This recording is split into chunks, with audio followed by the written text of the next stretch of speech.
So another old rule of money was, you have to buy your house because your house is your greatest investment. And that's where I got into a lot of hot water in 1997 when I wrote Rich Dad, Poor Dad. I said to people, your house is not an asset, your house is a liability, because most people think their houses are assets, and that's not true. So the old rule of money was to buy a house, and the new rule of money is you have to know the difference between an asset versus a liability. And these are very simple accounting terms, and again, I don't spell very well. So if I could explain very quickly why most people's houses are not assets. I'm not saying don't buy a house and don't have a dream house. I'm just saying know the difference in assets and liabilities. Because when you look at a financial statement, and this is my rough draft of one, this is the basis of financial intelligence, the basis of your financial IQ. This is why your banker asks you for your financial statement. Your banker does not ask you for your report card.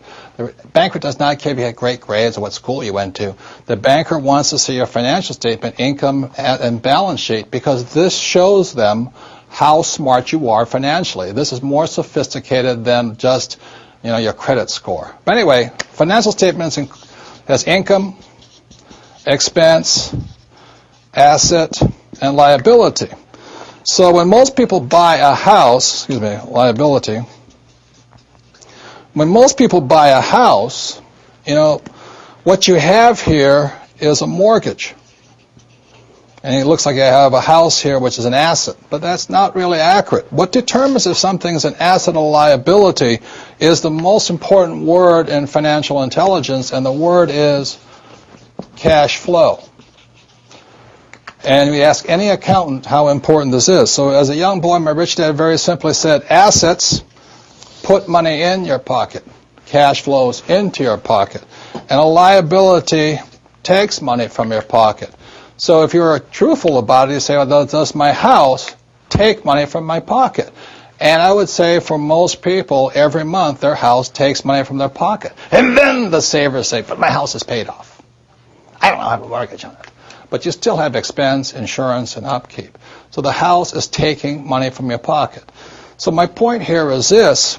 If I have a house and money is flowing out of my pocket, that house is a liability. So my personal residence, my home, is a liability. Now, I love my house. I want you all to have your dream houses and all this. But I don't call my personal residence an asset. It's a liability. It's about $15,000 every single month. Whether I make money or not, the bank still wants to get paid, taxes still want to get paid, and all this. Now, if I have an apartment house or a single-family house, and every month my tenant pays me money, then that same house is an asset. So, now, let's say the tenant walks out and stops paying me, that's when the house turns into a liability because I have no money coming in. So it's very simple. Rather than just say my house is an asset, you have to know today in the new rules of money what's an asset and what's a liability. Very simple rules are assets put money in your pocket and liabilities take money from your pocket. So when I ask most people, if you stop working today, how much money keeps going out? Where that money is still going out, it's a liability. And if you stop working today and money keeps coming in, that's an asset. Money is coming into your pocket. Assets put money in your pocket and liabilities take money from your pocket.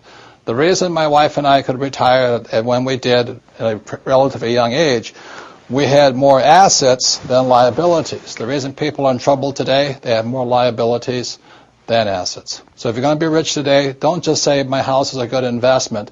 You have to ask yourself, is my house an asset or a liability? My wife and I have two houses, one regular residential house, one vacation house, but we have several, I think we have about 1,000 to 1,500 apartment units that every month put money in our pocket. We also have stocks that put money in our pocket. We also have oil investments that put money in our pockets. So I work very hard at acquiring assets and minimizing liabilities. And that's the lesson on why the new information, the new rules are you must know assets versus liabilities.